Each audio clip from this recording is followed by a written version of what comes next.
The final game, we finally get to talk about Ireland against France. Yeah. The Irish interest. Ireland are still technically clinging on to some vague hopes of retaining the Six Nations. Yes. Not going to happen now. Let's be honest. It's likely not. It would require some sort of monumental scoreline here against France. It would actually require Scottish win in Twickenham. Or Conor O'Shea masterclass and showing me up for a mug for absolutely doubling down on that England win just then, and instead actually Italy win in Twickenham. Coming out with a new crazy rules change. Yeah, that'd be so fun. Some tweak of the rules that's like, if you throw the ball like Tom Brady, you're allowed to throw it forward. England going, what? I've never heard of this. Could be something along those lines. So mathematically Ireland pretty much out of the reckoning, particularly with the lack of points accrued last week against Italy. Also just the look of them. That's true too. I'm not making the argument that they deserved to win the game or win. No, but I just like in terms of what's going to happen over the next 2 weeks, it would be quite a turnaround. Tournaments take a shape, and it's not a pretty shape for Ireland. It's not been Ireland's tournament thus far, for sure. That being said, this is the last game in the Aviva Stadium for the year, really, isn't it? I'm pretty sure. Or are they World Cups? The warm-ups, maybe. So, but certainly the last Six Nations one, and the French will be in town. The French sparking themselves into a little bit of confidence. Could be a false dawn. There probably are cracks that there's a thread that could be pulled to make them come unstuck. But if they hit the ground running, and if Ireland are as stuttery and sheepish as they've looked, and if they're still with that kind of very negative, doubtful body language, then there's very much potential for pouncing. The French could pounce on this game. They need to front up early. Yeah. They need to not allow Ireland to get into their rhythm of holding the ball. Line speed's going to be huge. Their defence is I feel like it's another game for the first 20 minutes to decide how it's going, and it's going to be who's setting the pace. Yeah. And because these two teams play with quite a distinct and different pace, very removed from one another. So whoever's getting the better of that, which will be involved keeping ball. I would expect if Ireland get the ball early, Ireland are going to be playing keep ball. France aren't a big turnover team. No, it's smashy smash. Because they don't have it's smashy smash. Like what you would expect. Their 7, Itoria, the second row, is not going to be a target, and turnovers is going to be targeting Johnny Sexton. Yeah, and that's the play. You hit Sexton late, Ireland get a little disjointed, Ireland start kicking the ball away, Ireland start doing silly things, Sexton starts complaining to refs, Sexton goes off, Jack Carty comes on, he knocks the ball on, but you're painting an ugly picture. But that's those are the kind of things that France are going to be looking for, and that's their game plan in defence, is they're winning the smashy smash game, for sure. And profiting off Irish slops, if they can get some cheap turnovers from things like a 2-man hit leading to a spilled ball. That's the kind of stuff they're going for. Possibly targeting the ball in the air as the ball carriers. They're young fit men in the sense, like Itoria is, Lambie is, Lara is. The back line pretty much all are, with the exception of maybe Bastro. He's letting the young lads do a lot of the running. But they can afford to play both in offense and defense at quite a pace without just completely gassing. Which was the problem when they were. And there was a problem in the first game when the pack were so huge, and it's still going to be a bit of a problem for the front rows. And they'll have to use their subs well. Like Van Mahina in there is still a problem. Yeah, a bit ridiculous. But Lambie in there is a massive improvement. Oh, he's a Duracell bunny. Willems off the bench in the second row is also just they're better second rows in that country. They're a better French second row. Bernard Leroux, I'm not sure if he's injured or where he's at, but it's very the second row, that issue is very strange, but Lambie is a baller. So that's the kind of thing. There's going to be line speed and rush and aggression and physicality in defence, and flow and pace and offloads and chaos on offence. Indeed. Guys making plays and just turning Ireland's structured shape into rudderless mess. And Ireland are going to come out with a plan that they're going to hope to execute, but as we all know, with teams on a negative spiral, if a few things start to go wrong for Ireland, that the confidence it's going to seep out very easily. And they'll just get frustrated again, and then they'll be like, "Oh, but we planned really hard this week, and it's still not working." But we looked at so much tape. all those hours. But the arrow said here was the guy. He threw such a perfect arrow. How did it not work? I know, right? We had a plan and a clipboard and a whiteboard. There was a blackboard over there. No, it's true. It's definitely. It's such a good clash of styles, really. It's two polar opposites, diametrically opposed ways of playing. An NFL team playing the Harlem Globetrotters in God knows what. In golf. In golf. It's fun time. But Ireland will be looking to be methodical. I think the template for this game, from an Ireland point of view, and actually both of the templates have been written so far, and you just watched the Leinster Toulouse 2 games, the 2 legs of that fixture that happened in the Champions Cup so far. Point, 100%. Because in France, when Toulouse got the running of it and set the pace, Leinster were a bit struggling. Their structures were a bit broken. They got goaded in, which is probably less likely to happen to Ireland because Leinster have an identity of being a bit more of a flowy team anyway. So they were kind of goaded into playing a little bit faster and looser than they were, and that led to things like that probably served Leinster okay though, in the sense that Leinster are a decidedly less were in a decidedly less brittle place. They were in a very domineering place going into that game, and they were caught. But what their response was to Toulouse's sort of jouer and win it was okay. Let's jouer. Whereas Ireland's response would be probably to just be frustrated and things to go wrong again. And you suspect so. Everything tightening up. Yeah. So that's that is the danger, and that Toulouse team is a good benchmark for how this French team want to perform and are clearly planning to, because that's where the consistency in the selection is from. But that being said, the reverse fixture in Dublin, which is where this one's going to be held to, was a great execution and it's actually the most Ireland Leinster have looked pretty much, as far as just going through multi-phase, not opting for the pass that was the killer pass that may have been on for the sake of another 10 phases of attacks and you just making tackles. And it meant that every time Toulouse got the ball, which they did, there were breaking moments where they had the ball, but they were just a little slow and a little sluggish and still in a defensive mindset because they've just been bludgeoned by a load of Irish forwards. And it's like that is the picture that Ireland are wanting to present them to. And it will, if it's the first 20 minutes that Ireland can establish that, it'll sap a lot of this French energy, I think, because they'll be coming in brittle enough, coming in fly. Yeah, well, obviously, but they'll be coming in absolutely high as kites off that last performance, and they should, because it was so much more optimism, and the fact that we finally got some consistency in selection and he's picked the same team. I'm so positive about all of that. I hope that if it goes wrong this week, he sticks with it, and I also hope that Camille Lopez isn't eternally scapegoated for what was going on before, because he's a very good player and a better option than Bellew off the bench to cover Intimac. That's just a little adjustment, but that said, improvements across the board for France. You're right, from Ireland's perspective, tightening it up, winning those collisions is going to be huge, and you have to think that's what their bread and butter was. They haven't been able to do it. They weren't able to do it against Italy in terms of winning those tight collisions and just generating that go forward. They struggled to do it against Italy. You'd think a couple of offloads to break it up, but that's just not the way they do things. And then they obviously weren't able to do it particularly well against England at all. They had some purchase against Scotland, but for the most part it hasn't been that effective for them. It was mighty effective against Toulouse for Leinster with a lot of the same guys. France don't have much turnover hustle in them. That's not really the way they do. They also have a couple of guys who can get soft in the contact. I mean, even Pick-em-all is good for a couple of hits, but then he will soften up. There's a period in the game where he gets soft. And that's the dream for Ireland, is to almost early doors. You hate to see it, because one of the pictures that you want to see Ireland doing long term is expanding their game and getting their centres into it more and moving the point of attack. But perhaps early doors against this French team, you want to actually keep Sexton out of the game, because their whole early defensive mindset is probably going to be based around hitting Sexton, especially with no Carberry. You're going to be thinking, gee, let's get this guy out of the game and we'll have some new kid come on. That'll be interesting. That's definitely their goal for sure. But playing off 9 and keeping it tight then. Onus on Conor Murray to be a little quicker, a little sharper. Definitely. He's apparently still nursing an injury, which commented on, so he never got the surgery on the shoulder. Losing some muscle mass there, that's a problem.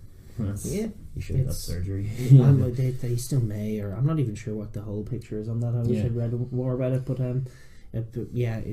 notwithstanding his form looks off, and I have heard a few people say that he doesn't look right at the moment, which is concerning. Cooney hasn't got any love from Schmidt. I imagine Marmion's going to come straight in there on the bench. Marmion had a good game for Connacht as well back, and actually looked very, very quick. So he's a fine player, and Joe trusts him, so I suspect he'll be in. Yeah. And that's a good option, at least off the bench. Well, like, maybe if he trusts him a bit more, he'll be more inclined to use the option, because what we've seen for the first couple of weeks, which I will be very annoyed if we see again, because there's just no convincing me that depth is working when you can't change things for the better with your bench. Yes. Because when you have a 9 playing as poorly as Connor has been, which is like a shame to play, and like it's poor by his standards. Like, it's not like it's been terrible performances really, but just that little bit off, and in the game plan that leans so heavily on what he does really well, that's enough to have a chain reaction that affects the whole team. We saw in November what how far Marmion's come and how far we've come in that position in the absence of Conor Murray. In the mould and the image and example of Conor Murray, the other 9s have improved, the halfbacks there. So it's just like beat the All Blacks without Conor Murray at 9. So it's, if he's playing that badly, we need to remove him from the game. And it's like, you can't be worried about minutes or confidence really, because it's sometimes in Test rugby a change needs to be made. And not trusting your benchmen to, like we were saying, highlighting before, if you have what is potentially and nursing an injury, throwing in sloppy passes, kicking game has been off. If he's on the pitch still doing that, like no part of his game is fully going right, their next best guy is a better option then at that point. The exits are a curious one as well. I suspect they'll just be box kicking. It's crazy to think after 3 unsuccessful weeks, are we going to see any changes in terms of big picture what Ireland are going to bring going forward into the World Cup? We all know the positives of what Ireland can bring from last year, how it can be successful, and we know how it can't be in those other games. But like, you would like to see a bit of a mix up on the exit. You'd like to see Gary Ringrose in at first receiver a little bit, maybe Sexton in behind. You'd like to see a lot more. I can't understand work for Gary Ringrose. Like when in the first game, like obviously they played badly against England across the board in a few different regards. But what I really couldn't understand was the innovation that had Sexton to the outside, which I was okay with. We were trying to reach the edge of the defence. Worked a couple of times. But why was Bundy the man who's doing that? And Ringrose just running a shadow line outside between the two boys and not getting anywhere near the ball. That makes no sense. They don't make him do enough work on offense. The one game that they did was Scotland last year, which is probably when Ireland's attack looked at its most crisp and sharp. They actually had limited enough opportunities. The pack didn't play that well, but when they did get them, they used them. Executed. That was the difference on the day between the two sides. So you would love to see, if Ringrose is fit and available, which I believe he is, him to get a lot more work on offense. Just get his hands on the ball. On defense as well. Because he is someone to test those French centres as well, who are quite big and bludgeoning, but also a little bit flat-footed. And like Ringrose's channel, there should be purchase there. The link between Bastro and the outside. You don't see a huge amount from Fiku or Bastro of like really positive tackles and like massive collisions and great reads. It's all very quite. It's quite a difference. Bastro in defence, he's a good poach man. When he's in poach position, he's immovable object. But he doesn't make that many crushing hits off the ball. He makes them on the ball. When he ball carries, he does damage, but he doesn't seem to throw his body in with the same kind of. Maybe, and to be honest now, that's probably because he doesn't put himself in that position that often. It's tougher for him. He's a bigger guy covering a channel that really I'm thinking Gary Ringrose looks more like just body type and all. Like, he's the kind of wiry kind of guy who can cover a lot of ground that you kind of want at 13. I think ideally, like, Bastro is an anomaly in this world at that, and I still question the wisdom of it overall. I still think exactly. If you look at the guy's career, it's hard to argue. I don't think that he may have been a more successful number 8 and perhaps a better player overall if he'd been playing in that position. He's just a baller who's probably more like a number 8 than anything else. Who's been put in the centre and still makes some great plays, but has some negative plays as well. He has some negative contributions too, and he can get tired because he's defending a very difficult channel. It's a very tough thing if you're a big guy, or if you're not as it's quick. Speed is so huge in that channel. Just the ground you have to cover is the difference is night and day between just tackling around the fringes and covering that area. That said, Ireland probably won't.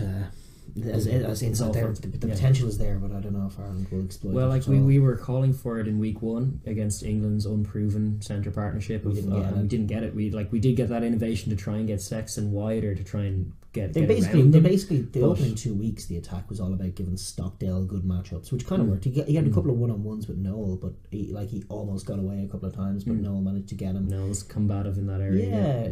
He beat guys once or twice, but never. It was usually shut down pretty quick in the first half. But that was a decent little variation of just. I like the mindset of just getting Stockdale into space, which is a huge part of what Ireland do, and you'll likely see it on the weekend. But at the same time, there's other guys and there's other spaces on the pitch to be attacked.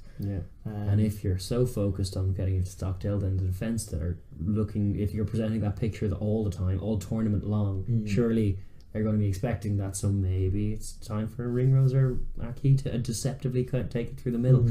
I feel like there's definitely purchase there if we are to attack that way. I actually suspect the centres may be playing off 9 more often and coming in out away from that channel. It'll be short balls off 9 that will involve Murray flicking wider passes to try and carry narrow over the gain line. There could be some success there as well. It just rhythm wise we need to establish it, and that's been very much lacking from Ireland's game. It's not even tempo. They just don't have any rhythm or flow about what they're doing at all, and that is coming in the form of a few passes to the back shoulder in a run of sets. Every now and then they're disrupting what they're trying to do with inaccurate play, really. And just I think Ty Byrne, who is sort of tipped to start this week, him and James Ryan could be a very good partnership. I think that's a really potentially very potent partnership, because they both have engines on them. He has a reputation as more of a defensive man with big steals, but actually he's a very effective carrier of a ball and an offloader of the ball, which will put 2 of them in the pack in himself and Ty Furlong. The 2 Tigers might be actually proper offloads. And actually James Ryan, to be honest, once he gets through, I've not really seen him offload that much, to be honest with you. Occasionally if he's just left standing and there's someone running off him, but for the most part he's a head down, go forward kind of guy. There's nothing wrong with that, especially the way he does it, but you need a bit. Well, it's a good balance to that, because he does really well in the tight with the second movement. He's a deceptively physical kind of blocko man that he is. But Ty Burton's actually not that physical as a second row. Picks good lines, though. Picks very good lines. Similar to he reminds me actually of Josh van der Fleer and the way he carries the ball. Whereas he's not that big, but he does time it just right and goes bang smack between the 2 boys and finds a bit of headway that way. And it's a wise way. It's a wise course. It's a sign of a better rugby player than someone who's actually beelining for the jersey first to try and perp his way over a guy, because that's not a sustainable career option either, because those guys tend to break down at 26 because you just can't do it forever. Exactly. And Ty Byrne does have although I was going to say he has the look of a guy who lost, but he does get injured all the time. This is true.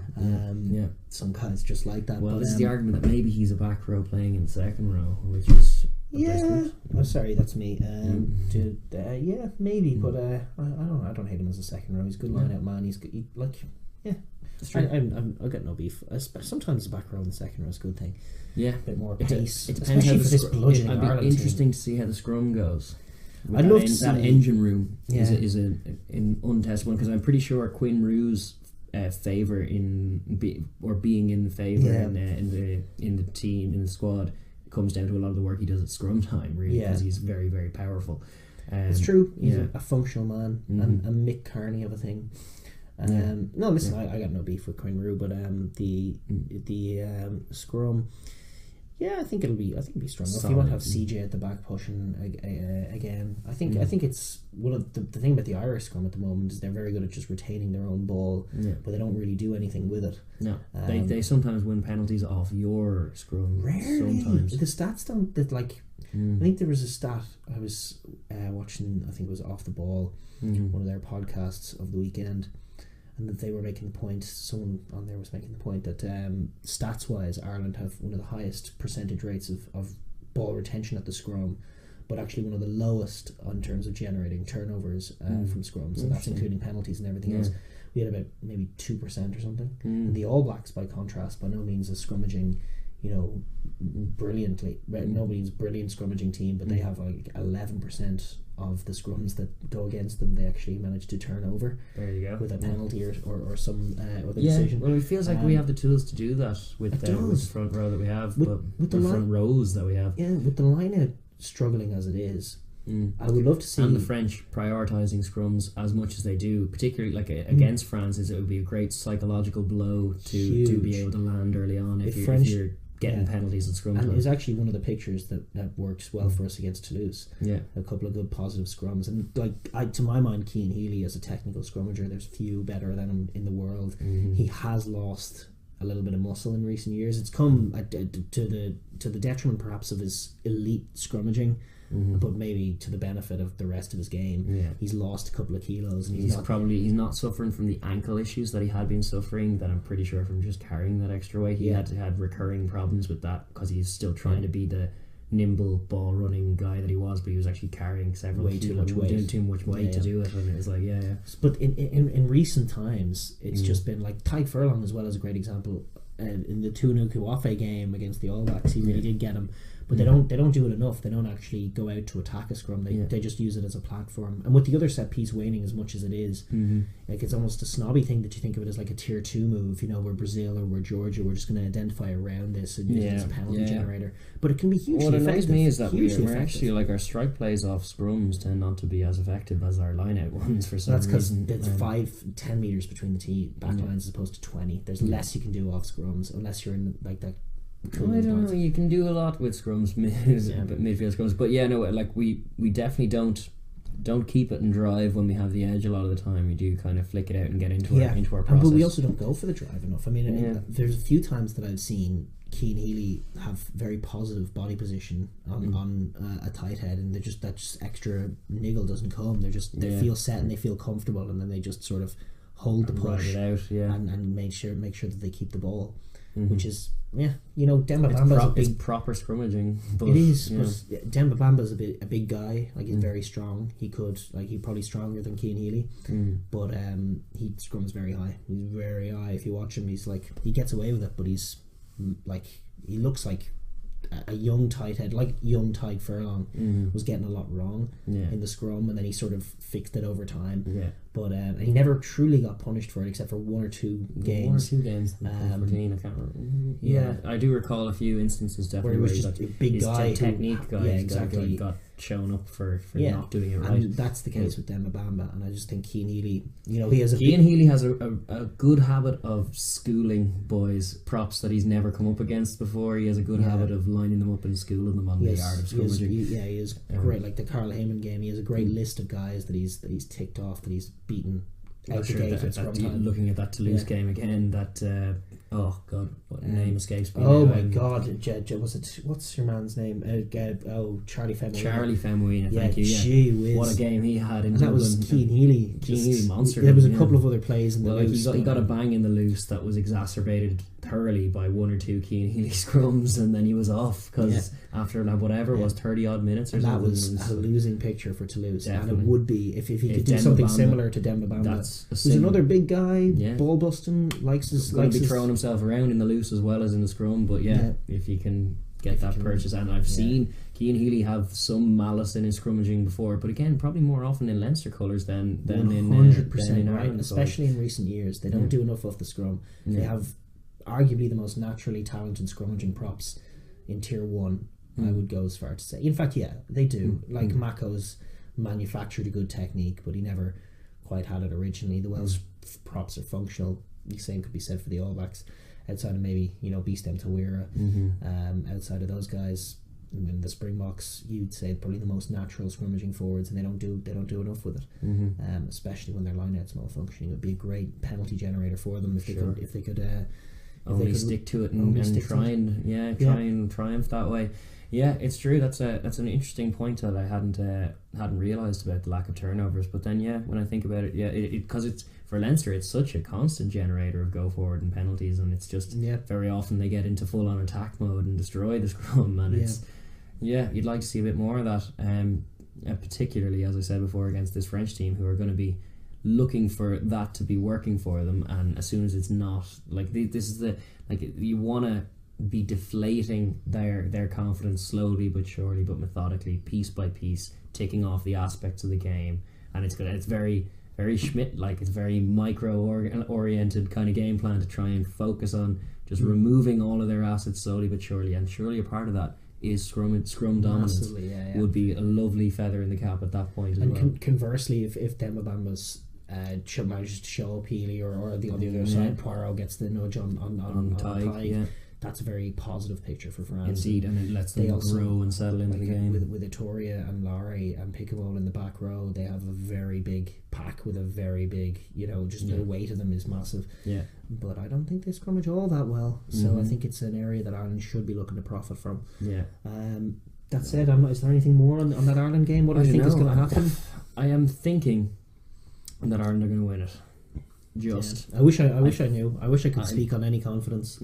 I'm thinking, but I can see the picture. I can see multiple pictures that can go wrong. Like we're illustrating, like there are winning conditions for both, and they're so disparate. And like it's a lovely game. It's always a lovely game. Ireland France. It really it's always a different game as well, which is hilarious. And just even in years gone by, when one side seems better than the other, we always make tough work of France. Even in years that they're dreadful against everyone, and it really should be put. We never.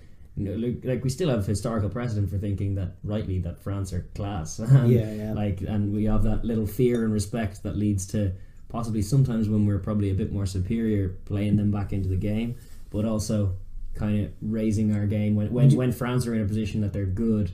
It kind of brings the best out of Ireland as well, because the challenge of things like going over to France, that's what happened last year. You produced some great moments and stuff. So I predict a pretty tight affair, that Ireland are going to edge away from them, keeping them at arm's length. I hope so. I don't know. Tournaments take shapes, and it can be very difficult to shake what Ireland have got at the moment, which is like they just look completely lacking in confidence and faith in one another and faith in themselves. Everything's becoming tight and slow, and you'd look at it to maybe Gary Ringrose to shake things up as a man coming back. I'd really love to see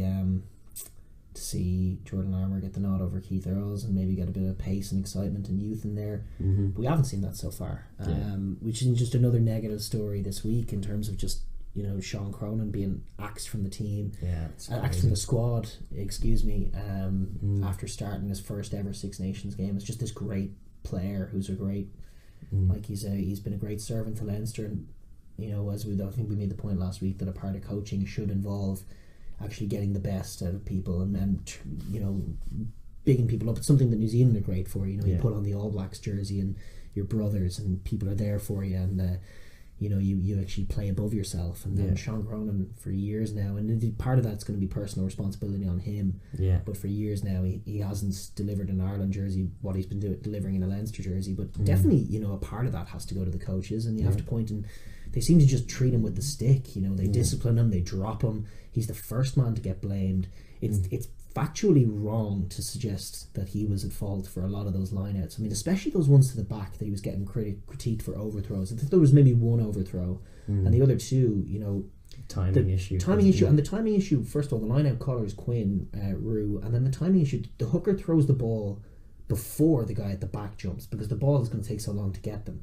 So you're actually waiting for the ball and then you're jumping to time it such that you're in the air where the ball is. And twice in that game, you were the receiving jumper was on his way down when the ball went over him, which is just terrible from the jumpers. And none of those guys are dropped. And Cronin is again a potentially very good player whose confidence just seems to be being chipped away at by this coaching ticket. And it's just, to me, I'm just seeing a lot of negatives in where Ireland's headspace is at, and I can foresee.